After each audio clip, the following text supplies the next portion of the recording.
کچھ لوگوں کے پاس علم ہوتا ہے پر ان کا علم کسی کو نفع نہیں دیتا، اسی طرح کچھ لوگوں کے پاس مال ہوتا ہے پر ان کا مال کسی کو فائدہ نہیں دیتا، سمیٹ کے لے جاتے ہیں ہر شے قبر میں۔ حضرت ابوبکر صدیق رضی اللہ تعالیٰ عنہ کا مال اتنی شان والا تھا کہ آپ رضی اللہ تعالیٰ عنہ کاروبار کرتے تھے، اور کپڑے کا کاروبار کرتے تھے، اور وسیع کاروبار کرتے تھے۔ جس دن آپ نے اسلام قبول کیا آپ کے پاس 40,000 دینار تھے۔ 40,000 دینار بہت بڑے امیر آدمی کے پاس ہوتے تھے۔ 40,000 دینار تھے، کچھ نے درہم بھی لکھیں، 40,000 تھے، لیکن آپ نے سارے کے سارے راہ خدا میں خرچ کر دی۔ میں نے یہ نہیں کہا کہ اس میں سے 2.5% زکوٰۃ دی، میں نے یہ نہیں کہا، میں نے کہا کہ سارے کے سارے راہ خدا میں خرچ کر دی۔ اور آپ نے 1 منٹ کے لیے بھی کبھی توقف نہیں کیا کہ یہ میرے پاس مال ہے تو لہٰذا اب میں کس طرح کر کے اس کو خرچ کروں۔ پہلے تو آپ نے اسلام قبول کیا تو مال خرچ کرنا شروع کیا، پھر جب آپ ہجرت کے لیے نبی کریم صلی اللہ تعالی علیہ وسلم کو لے کے گئے تو اس میں بھی مختلف روایتیں ہیں۔ ایک روایت یہ ہے کہ اس وقت 5,000 دینار آپ کے پاس تھے، بہت بڑی رقم تھی یہ بھی۔ جب آپ گھر سے نکلے نا تو وہ سارے پیسے ہی آپ نے ساتھ لے لیے، سارے ہی۔ بڑا مشکل کام ہے، گھر میں جوان بیٹیاں بھی تھیں، بچے بھی تھے، خرچے بھی تھے، لیکن یارو یہ بڑا کٹھن رستہ ہے۔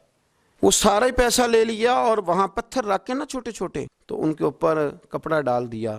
والد نابینا تھے، اپنی صاحبزادی سے فرمانے لگے اگر ابا جی پوچھے نا ابو بکر سارے پیسے تو نہیں لے گیا؟ اور وہ ڈھونڈتے ڈھونڈتے یہاں آئے تو ان کا ہاتھ لگوا دینا، انہیں پتہ چلے کہ پیسے ابھی یہیں پڑے ہوئے، لیکن ساری رقم ساتھ لے گئے اور راہ ہجرت میں ساری رقم خرچ کر دی۔ میرے نبی کریم صلی اللہ تعالی علیہ وسلم نے اعلان فرمایا غزوہ کے لیے، جنگ کے لیے، جہاد کے لیے۔ قحط کا زمانہ تھا، لوگوں کے پاس کھانے کو روٹی نہیں تھی۔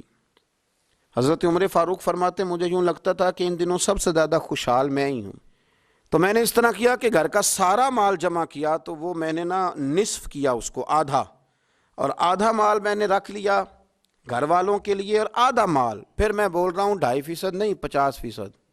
یہاں 2.5% کی زکوٰۃ دیتے ہوئے لوگ پریشان ہو جاتے ہیں۔ 50% جناب عمر فاروق رضی اللہ تعالیٰ عنہ فرماتے ہیں کہ وہ میں نے اس کو جمع کیا اور میں نے ارادہ کیا کہ آج ابو بکر سے آگے گزریں گے انشاءاللہ، نیکیوں میں، خرچ کرنے میں، کمانے میں نہیں، جمع کرنے میں نہیں، خرچ کرنے میں۔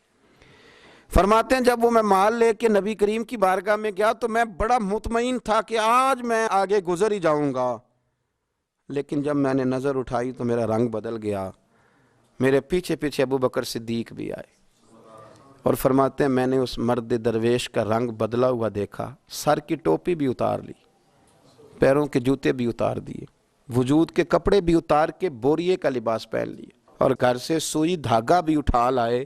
کہتے ہیں مال رکھا، حضور نے مجھ سے پوچھا عمر کیا لائے ہو؟ میں نے کہا حضور آدھا لے آیا ہوں، آدھا چھوڑ آیا ہوں۔ نبی کریم بڑے خوش ہوئے، مجھ سے پوچھا تھا کیا لائے ہو، بات پہ غور کرنا، اور ابو بکر صدیق سے پوچھا ابو بکر گھر میں کیا چھوڑ کے آئے ہو؟ مجھ سے پوچھا کیا لائے ہو، ابو بکر سے پوچھا ماں اب کئی تھا، کیا چھوڑ کے آئے ہو؟ جناب صدیق اکبر نے نظر جھکائی، قربان جاؤں جواب پہ بھی، یہ نہیں کہا حضور کچھ نہیں چھوڑ کے، یار یہ بھی تو بندہ کہ سونے سارا ہی لے آیا ہوں، کیوں چھوڑنا تھا، آپ نے حکم کیا تھا چھوڑ، یہ نہیں کہا کہ یا رسول اللہ میں سارا لے آؤں، کیا جواب دیا؟ ماں اب کئی لہم اللہ و رسولہ، یا رسول اللہ صلی اللہ علیہ وسلم آپ نے پوچھا کیا چھوڑ کے آئے ہوں؟ میں گھر میں اللہ چھوڑ آیا ہوں، اللہ کا نبی چھوڑ آیا ہوں، میرا کو گھر خالی ہے وہاں اللہ کا ذکر ہوتا ہے، وہاں رسول اللہ کی نعت ہوتی ہے، حضور گھر میں اللہ رسول کا نام چھوڑ کے بھرا ہوا گھر چھوڑ کے آیا ہوں۔ پھر قربان جاؤں میرے نبی کریم پر بھی، حضور سید عالم علیہ السلام نے فرمایا یہ تیرے پیچھے جبریل کھڑے ہیں، اور وہ بھی ٹاٹ کا لباس پہن کے آئے ہیں۔ میں نے ان سے پوچھا ہے جبریل آج ٹاٹ کا لباس، آج ٹاٹ کا لباس کیوں پہنا ہے؟ تو عرض کی یا رسول اللہ آج نا ابو بکر صدیق نے ٹاٹ کا لباس پہنا ہے تو رب کو اتنا پسند آیا ہے کہ اس نے کہا فرشتوں نوری کپڑے اتارو سارے، یہ روپ دھارو نا جو میرے یار کے یار نے دھارا ہے، یہ والا تینوں لب دیں آپ گواچے، سانو اپنی خبر نہ کوئی، ساتھوں پارے نہیں ککھ گلیاں، سانو تے آخ دے لوگ شدائی، ہاں سانو آخ دے لوگ شدائی، کیونکہ اسا ننگ نموس دا ساڑ کے چولا، گل پہنے ہیں تاج گدائی، سجنا اپنا آپ گوایا ہے تاں یار نے چاتی پائی۔ سارا ہی رکھ دیا، سارا ہی۔